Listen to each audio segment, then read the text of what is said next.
Quoi que nous disions et laissions les hommes dire ce qu'ils font concernant le bien dans la nature humaine et dans l'humanité, le fait est que Dieu ne juge pas du tout sur une base comparative de plus ou moins bon dans les hommes. Dieu juge sur une base absolue, et la base absolue de Dieu est: quelle est votre attitude à l'égard de la croix de Jésus-Christ?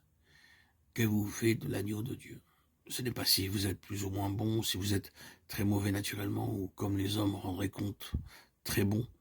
Ce n'est pas du tout le terrain de jugement. C'est qu'il y a la croix se tenant debout, au centre même de l'histoire, le témoignage de Dieu.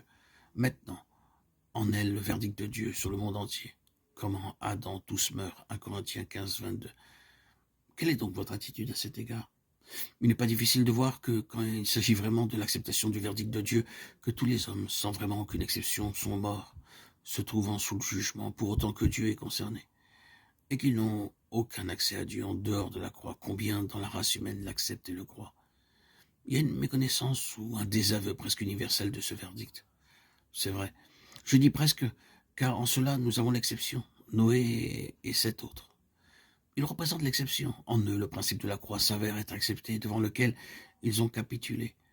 Noé et les 7 autres se seraient noyés avec tous les autres s'ils n'avaient pas accepté le verdict de Dieu sur la race humaine et pris l'unique chemin de Dieu. Cela ouvre un autre sujet, celui de leur foi. Hébreux 11:7.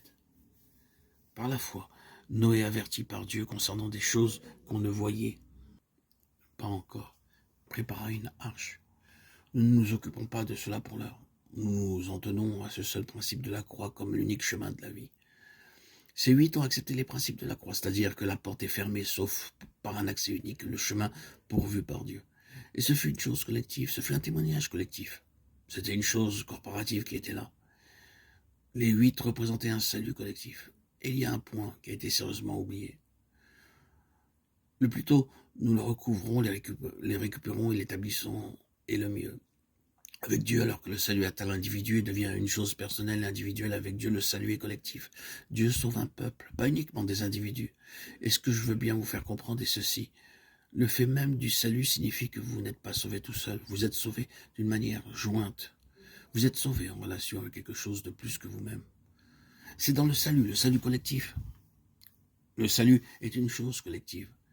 Et vous niez la composante même du salut lorsque vous autorisez la division venir entre vous et d'autres enfants de Dieu, ou entre vous et un autre enfant de Dieu. Vous reniez votre salut même. Vous connaissez ce mot, traduit dans notre français, ensemble. Maintenant, jetez un coup d'œil à l'ensemble dans le Nouveau Testament. Nous avons été plantés ensemble dans la conformité à sa mort, Romains 6, 5. Et nous avons vivifié ensemble avec Christ, Éphésiens 2, 5. Nous sommes assis ensemble avec lui dans les lieux célestes, Éphésiens 2, 6. Ce mot ensemble est le symbole du corps humain, constitué de tendons et de tissus, un ensemble organique, corporatif.